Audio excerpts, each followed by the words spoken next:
Have you ever stopped to think about why you wake up every day chasing after the same things? Why you work so hard to buy things you didn't even know you wanted? The truth is that most people live like rats in a giant wheel, running non-stop but never getting anywhere. Today, we're going to talk about something that can change your life forever.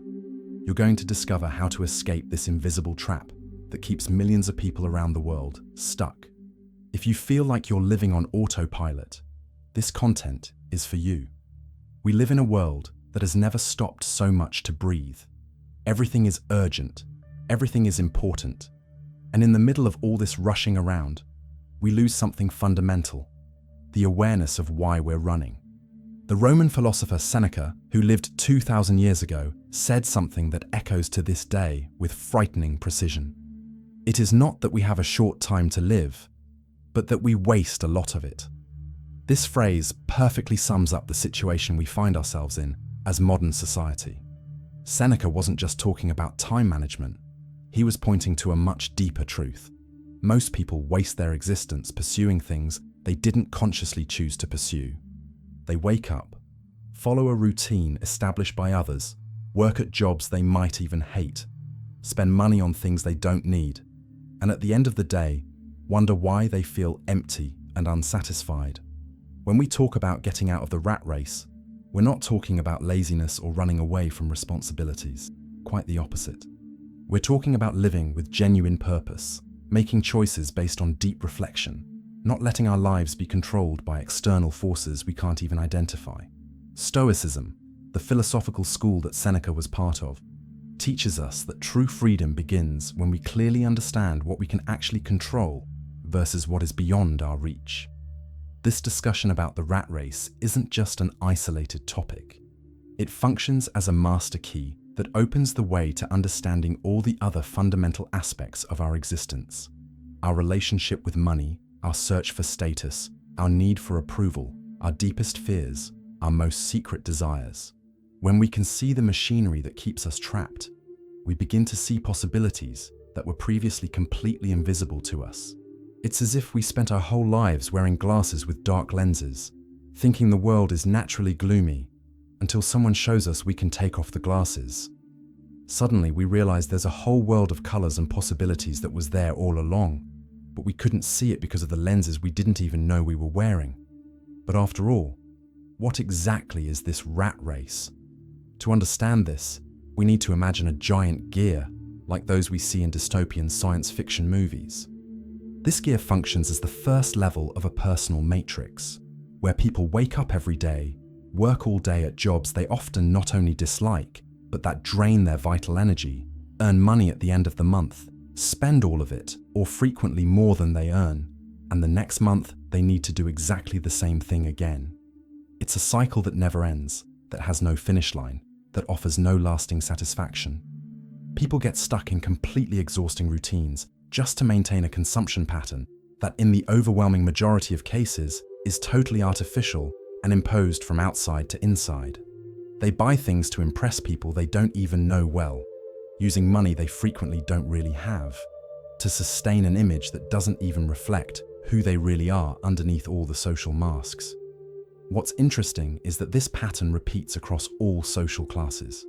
It doesn't matter if the person earns 1,000 or 10,000 a month.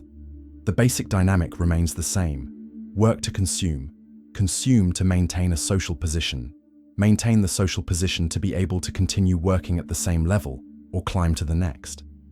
It's a giant wheel where everyone runs, but nobody gets anywhere. The movie Fight Club captured this reality absolutely brilliantly. The main character works at a corporate job he deeply hates.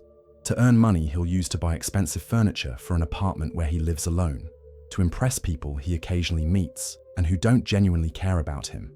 This is the purest essence of the rat race: working to consume, consuming to work, in an infinite loop that doesn't lead anywhere meaningful. But the movie goes further by showing how this dynamic affects people's psychology. The protagonist develops chronic insomnia, generalized anxiety, and a constant sense of existential emptiness. He can't connect with anything that truly matters, because everything in his life is artificial, built to keep a system running that doesn't serve his genuine interests. Here enters something fascinating and at the same time disturbing about modern human behavior. There's an almost mathematical relationship between how much we earn and how much we spend. When income increases significantly, in the overwhelming majority of cases, expenses increase in the same proportion, or frequently, in an even greater proportion. It's as if our capacity to desire grew automatically, along with our capacity to buy. This phenomenon has a name in economics: lifestyle inflation. But behind this technical term exists something much deeper and psychological. Desire functions like a machine that feeds on itself. The more we have, the more we want to have. The more we buy, the more things we discover we absolutely need to buy.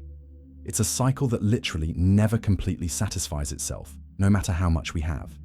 The German philosopher Arthur Schopenhauer described this brilliantly when he said that life swings like a pendulum between pain and boredom. We get something we intensely desired, feel momentary and superficial pleasure. Then comes existential emptiness, and we urgently need to desire something new to escape this emptiness. It's exactly like drinking salt water. The more we drink, the thirstier we get, and each sip leaves us more desperate than before. Modern consumption works exactly the same way. That's why so many people who have a lot of money, much more than they would need to live comfortably, continue to be unhappy and always wanting more. That's why extremely wealthy celebrities frequently face depression, anxiety, and various addictions. The problem isn't lack of resources. The problem is believing that external resources can fill internal voids. There's also a very specific social dynamic that feeds this cycle. We live in a society where our position is constantly measured through what we can display externally. Cars, clothes, houses, trips, electronic gadgets. All of this functions as status symbols that communicate to others where we are in the social hierarchy. And since this hierarchy is always changing, new symbols always appear that we need to acquire so we don't fall behind. Now, it's absolutely fundamental to make one thing very clear. We're not saying that work, income, and relationships aren't important. They are, and very important. The issue isn't to eliminate these things from our lives or despise them as if they were irrelevant. The issue is to understand what their real value is versus the artificial value that society places on them. It's making genuinely conscious choices instead of simply blindly following what everyone else is doing. The fundamental difference lies in doing things by conscious personal choice, not by unconscious social pressure. When you work because you deliberately chose that work, because it makes sense for your personal goals and fundamental values, because it contributes to something you truly believe in, the experience is completely different. You might even do the same technical tasks, but the internal feeling is another world. Similarly, when you buy something because you really need it or because it will improve your life in some concrete and measurable way, when you can rationally explain why that purchase makes sense for your specific situation, the feeling also changes radically. You don't feel that anxiety that comes after impulse purchases. That feeling that you spent money on something you didn't even really know why you wanted. The problem arises when we do these things just because it's what's expected of us, because it's what everyone does, because it's what we were taught that successful people do, without ever questioning whether it really makes sense for our particular situation, our personal values, our long-term goals. That's when we're completely trapped in the rat race, living someone else's life. Why is it so crucially important to transcend this dynamic? Because deep down, every time we work solely and exclusively for money, without any connection to purpose or personal meaning, we're making a very specific and irreversible trade. We're literally trading time and vital energy for money, and time is the only thing we really can never recover. Vital energy is our most essential life force. When we make this trade without full awareness, when we don't even stop to calculate if it's worth it, we're literally selling irreplaceable pieces of our existence. And the most tragic thing is that we frequently do this to buy things that don't even really improve our lives significantly, to impress people who don't genuinely care about us, to maintain a lifestyle we didn't even consciously choose. The consequences of not questioning this dynamic are absolutely devastating when we look at the long term. We lose entire years of our lives doing things that don't really matter for people who don't genuinely care about us, to buy things we don't really need, to maintain a social position that doesn't even reflect who we are underneath all the masks. We reach the end of life and realize with horror that we spent most of it sleeping or living someone else's life. There's a concept developed by philosopher and economist Karl Marx that explains very well part of this dynamic: alienation from work.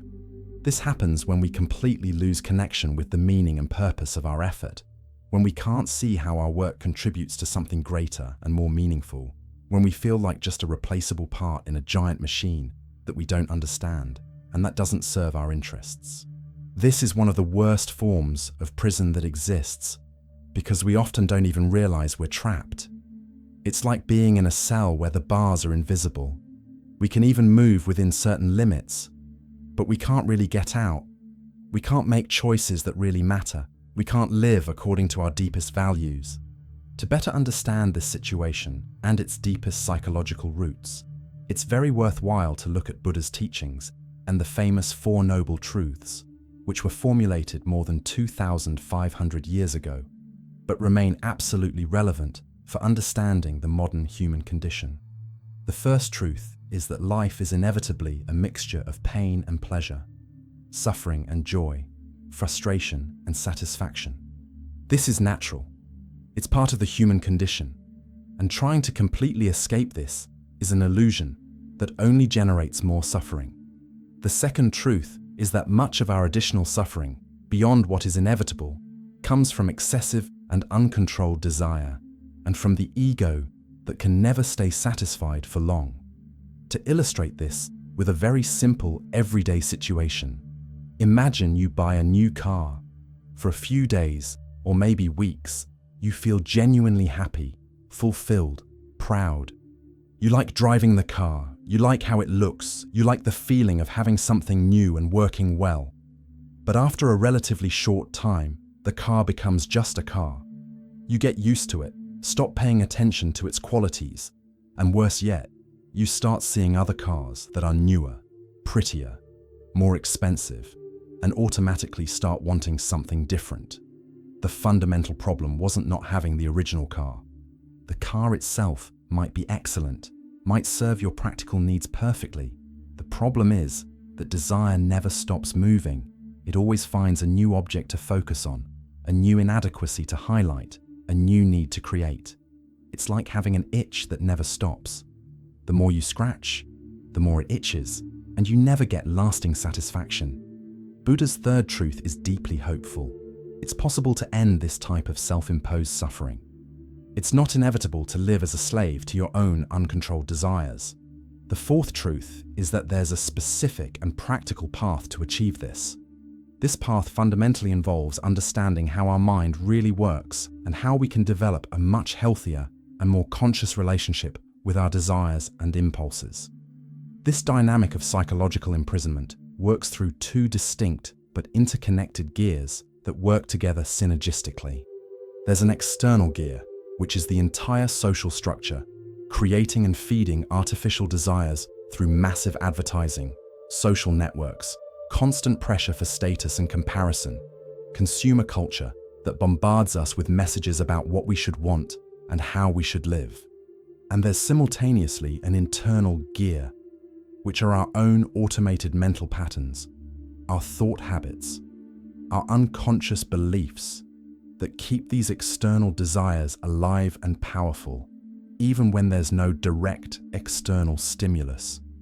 It's our internal voice that continues repeating messages we absorbed from outside, even when we're alone. The two gears feed each other in a cycle that constantly renews itself. Society tells us through 1,000 different channels that we need certain specific things to be happy, successful, admired, respected. Our internal mind accepts these messages without critical questioning and repeats them indefinitely, transforming them into part of our personal identity. It's like having a sound system with positive feedback. One feeds the other until it creates deafening noise that we can no longer distinguish from real music. German philosopher Friedrich Nietzsche spoke very insightfully about how human beings can become prisoners of their own self-generated illusions. We create elaborate stories about who we are, about what we need to be happy, about how the world works, about what constitutes a successful life, then we spend entire decades of our existence trying to make these stories become practical reality, even when they no longer make sense for our current situation, even when they cause us more suffering than satisfaction. Real and lasting liberation begins exactly when we can see these gears working with crystal clarity. When we understand viscerally, not just intellectually, that many of our most intense desires aren't really ours, but were carefully planted in us by external forces that have very specific interests in keeping us consuming, competing, unsatisfied. When we realize that we have much more power of choice than we imagined about what's really important for our specific life, there are several different types of freedom possible, and understanding this diversity is fundamental to not getting stuck in a limited vision of what it means to be free.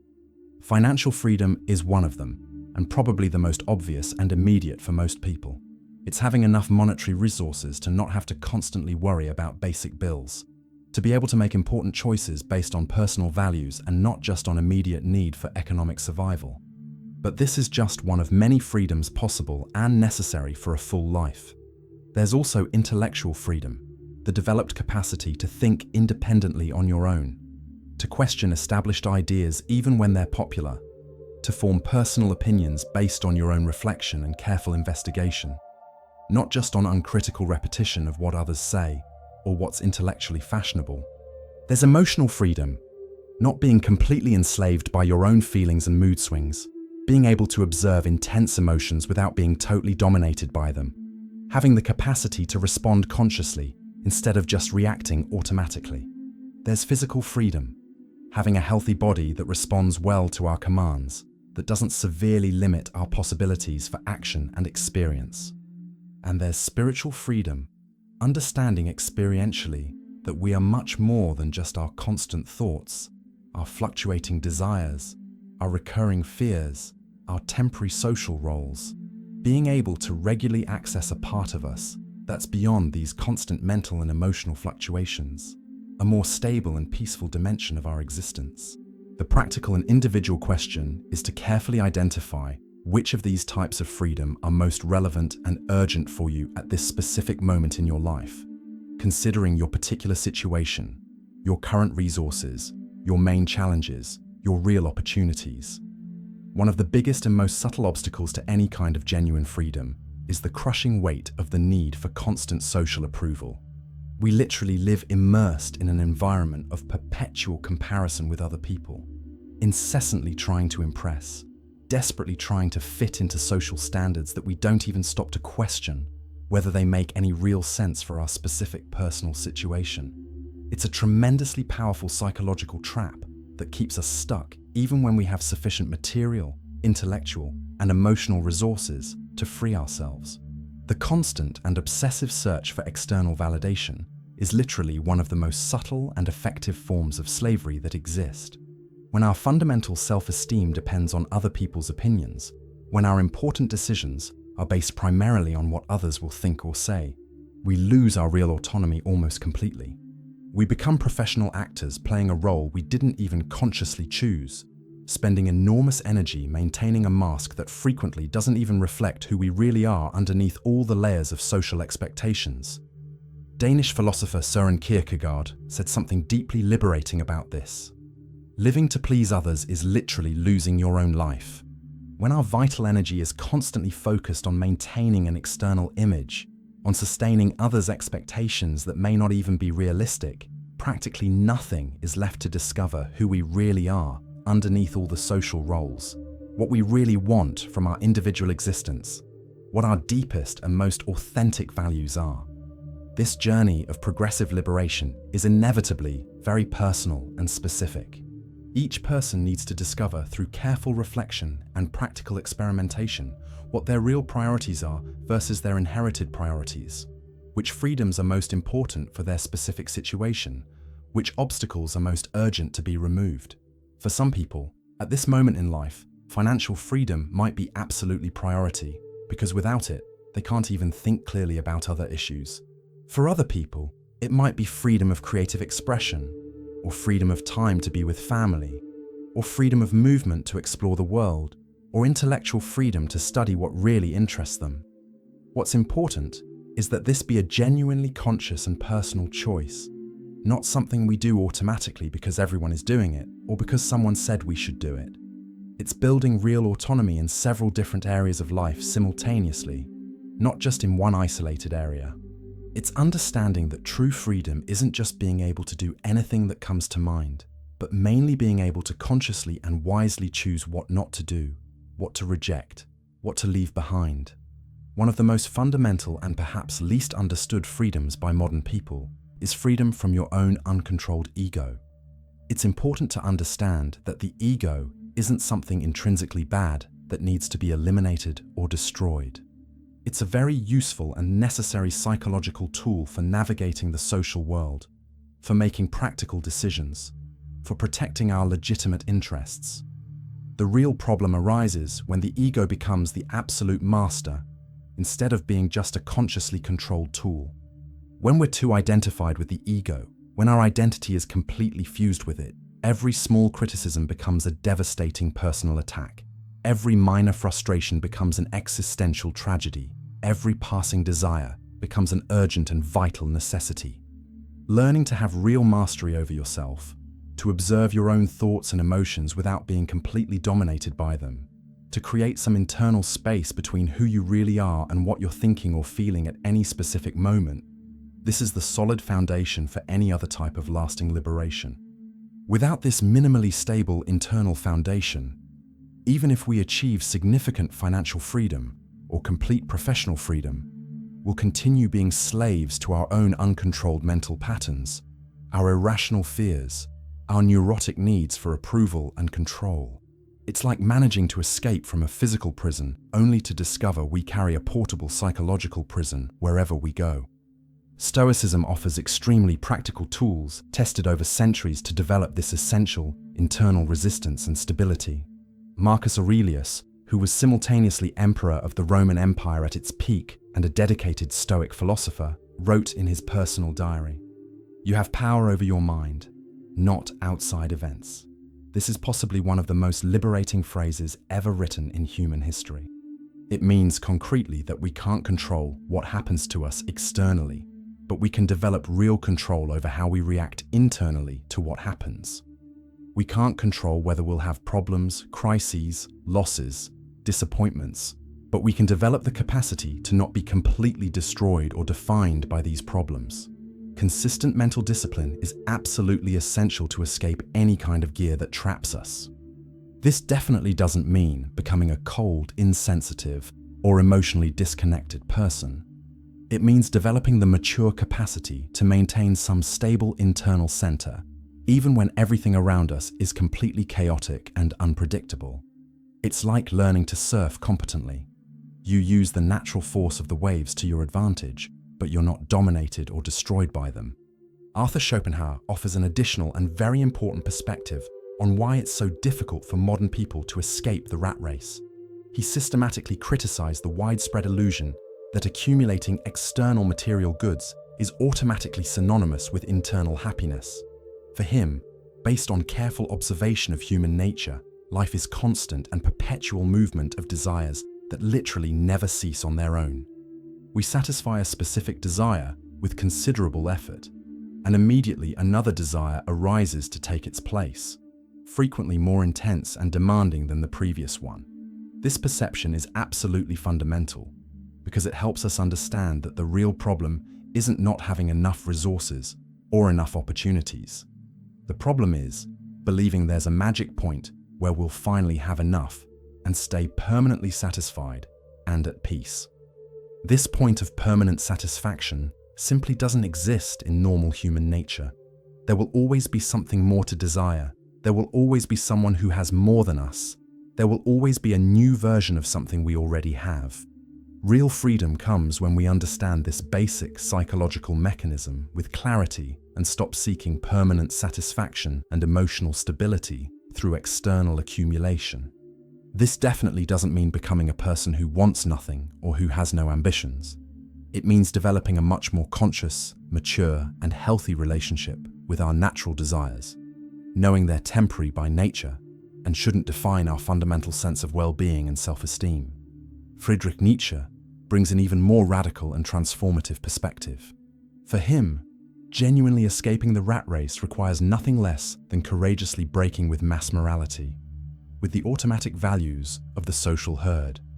The overwhelming majority of people live following values they didn't even consciously choose. They just passively absorb from society without any critical questioning or personal reflection. What Nietzsche calls the free spirit is precisely that rare person who has intellectual and emotional courage to create their own fundamental values, to systematically question everything they received ready-made from culture, to assume complete responsibility for defining what's really important and meaningful for their own specific life. This definitely doesn't mean becoming a selfish, irresponsible, or antisocial person. It means stopping living on cultural autopilot. It means waking up from the psychological drowsiness that keeps most people doing things they didn't choose to do, wanting things they didn't choose to want, valuing things they didn't choose to value. When you develop this rare capacity to genuinely think for yourself, to create your own personal criteria for success and happiness based on deep reflection about your particular situation, you automatically exit the traditional rat race. Because you're no longer competing in the same standardized games everyone plays. You've created your own game with your own rules based on your own reflected values. We finally arrive at the crucial and practical point of all this extensive reflection. Escaping the personal matrix, getting out of the rat race, transcending the social machinery that traps us, isn't something that happens all at once in a dramatic moment of revelation. It's a continuous and gradual process of awakening, of systematic questioning, of making increasingly conscious and intentional choices. It's a journey of progressive self-knowledge that never really ends, because there are always deeper layers to explore. The first step is always honestly recognizing that a social machinery exists, that many of the things we do automatically, want intensely, and value without questioning aren't really our authentic choices, but psychological programming we absorbed from society without realizing it. This initial recognition is tremendously liberating by itself, because for the first time we create some mental space between us and our automatic patterns. The second step is beginning to question these programmings systematically and courageously. Why do I want this specifically? Why do I value that in particular? Is this ambition genuinely mine, or is it something I was taught I should have? Is this need real and practical, or was it artificially created by external forces? This questioning process is inevitably uncomfortable and destabilizing at first, but it's absolutely essential for any real liberation. The third step is redefining priorities and objectives based on your own careful personal reflection, not on automatic external pressure or inherited social expectations. It's creating your own original criteria for success, your own meaningful goals, your own fundamental values. It's assuming complete and mature responsibility for designing your own life according to who you really are, not according to who others expect you to be. The journey is absolutely worth every effort, every moment of discomfort, every difficult questioning. When you finally manage to live according to your own reflected values, when your important choices reflect who you really are and not what others expect you to be, when your energy is aligned with your authentic purposes, life gains a completely different and much more satisfying flavor. You might even continue doing many of the same external activities you did before, working in the same field, living in the same place, relating to the same people. But the internal feeling is another universe. The motivation is completely different. The sense of freedom and authenticity is real and lasting, not dependent on external circumstances. If this content made you think seriously, if it brought genuine insights that can change something important in your life, leave your like so more people can have access to these transformative reflections, and subscribe to the channel, because we're going to continue regularly exploring these fundamental themes that can revolutionize our relationship with life, work, money, and the search for real and lasting happiness.